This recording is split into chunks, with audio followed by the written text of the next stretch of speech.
It was a dark and stormy night. It really was. And I studied the weather all my life and studied tornadoes, so I knew we were going to have a bad storm. Had no idea we were going to have an F5 tornado. So I had been working 3 jobs, and I had this beautiful XKE XKE coupe Jaguar, and I didn't want to take it down to the meeting. I had a meeting to go to, a JC meeting, Junior Chamber of Commerce, at the Pennant Cafeteria, and I didn't want to drive it, so I left it at home and covered it up and rode down with a friend of mine, Bob Duckworth, in his '60 Chevy. We parked by the Historical Society between Kansas Avenue and Jackson on 10th Street. We walked down to the Pennant Cafeteria at 950 Kansas Avenue and walked upstairs. The cafeteria was up on the 2nd level.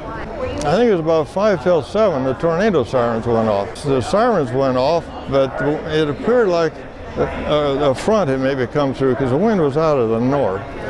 So I thought we were all right, but one of the things I remember was nobody paid any attention to the siren. The people in the meeting, they kept eating. The people out in the cafeteria kept eating. Nobody even looked up, I don't think. Anyway, so I grabbed Bob Duckworth and we went downstairs to go to the street to see what was going on. Another friend came up, it drove up and parked, and I said, well, have you heard anything about the tornado? And he said, yeah, I heard it was on the radio, it was out around Burnett's Mound. So anyway, about that time, Bob comes running down from 10th and Kansas, waving his arms and saying, I see it, here it comes. And he blew past me and went upstairs to warn people. At that moment, the sky opened up, the rain quit. It didn't slow down to a drizzle, it just shut off. The sky opened up blue above me. And then I could see there weren't birds, there were shingles and other debris, and the sky was full of them. So I walked out to the middle of the street to look down and see what I could see, and I turned to see this. I've seen a lot of tornadoes, but never seen anything like this. It was just this huge, rotating almost in slow motion with clouds churning around it and debris wrapping up around it. It was so overwhelming, it was hypnotizing. And I stood there, and another thing, which I haven't noticed in other tornadoes I've been around, but I've never been 4 or 5 blocks in front of an F5 tornado. But the wind, there was no wind. It went to a dead calm. In fact, I felt like it was hard to breathe. It was like it was sucking air out of my lungs. It was so calm. And I was sitting there hypnotized until the building at 11th and Kansas blew up. It just, and I said, well, it's time to get in.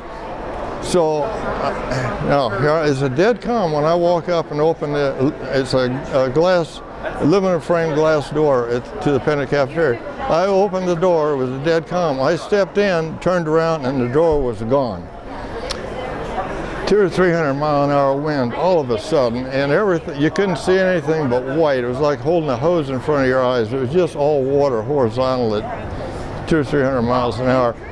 And the noise was tremendous, and the building was shaking. And I walked up the steps, and I turned and saw the Pennant Cafeteria sign was there. And it was probably a 12 or 15 foot sign, huge sign. And it was there, and then it was gone. It didn't just bend, it just disappeared. And the building was shaking. People were trying to get in through the kitchen to get to the basement. And there was debris flying around in the cafeteria, and I was down on my hands and knees facing this other friend. We thought this is it, we're going to die, because the noise was so loud. They always said it was like a freight train. Well, it was like being on the tracks and having a freight train go over you. It was just tremendous, overwhelming noise, and so, you know, to the point where you think that you're going to die. This is it. The first thing I could think about was getting out of the building. So I ran downstairs to the street. A piece of car came down across the street and crashed and bounced. And the cars in the street were floating like boats. You could see their suspension. They were almost lifting off the ground, just floating like this. And then as the wind died down, I noticed there was a lady sitting out in the middle of the street. And she was just kind of sitting like this. and people were starting to come out of the buildings, but nobody was going to help her. So I ran out to see what I could do. Well, she was cut open almost to the bone on her legs, her arms, and the only part that wasn't bloody on her was a little spot on top of her head where she had black hair and a little bit of white. So she's probably in her late 40s or 50s maybe. Well, I tried to pick her up, but she was not only wet but covered with blood. I couldn't pick her up, so I was yelling for somebody to help me. I didn't know what was coming next, so the only thing I could think of was to get her inside of a building, but I couldn't pick her up.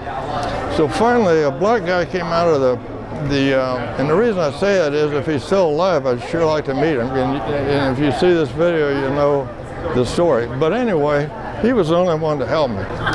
So we picked her up and carried her in the USO building, which is right across the street, wrapped her up in sheets. Phones were down, so we couldn't call an ambulance. So I went out and flagged down a police car, and I told him what was going on. So he said, yeah, you take her to the hospital.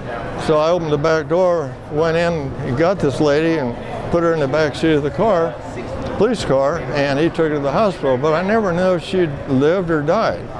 And she wasn't bleeding a whole lot. It was like she had almost lost all of her blood. So I don't know if she made it or not. I'd love to know if she did. But so anyway, after the police car leaves, I look around and all the back windows are sucked out of the cars. And that's caused by the tremendous wind going over the car and causing a positive pressure inside with a negative on the outside. And all the back windows sucked out.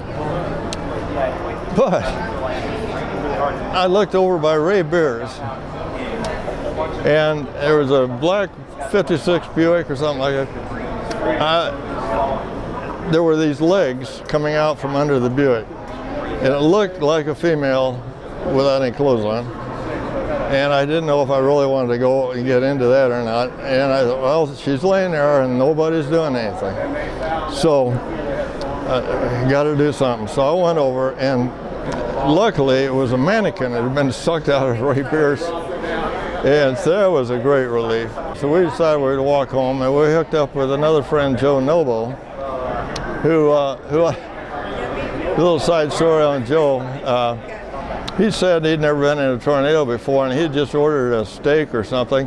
And so he said after the thing hit and everything settled down, he just went back and ate his steak. It just cracked me up. Anyway, we walked down to his house down towards 17th and Kansas Avenue. You couldn't recognize anything anywhere. So you had to look at street signs to know where you were at. And so we stayed at his house for a little bit, and then Bob and I walked home. A lot of people stopped to ask me if I needed help because I had a black suit on and a white shirt, but I was covered with blood. It wasn't mine, it was this lady's. So there was a lot of people that wanted to help out.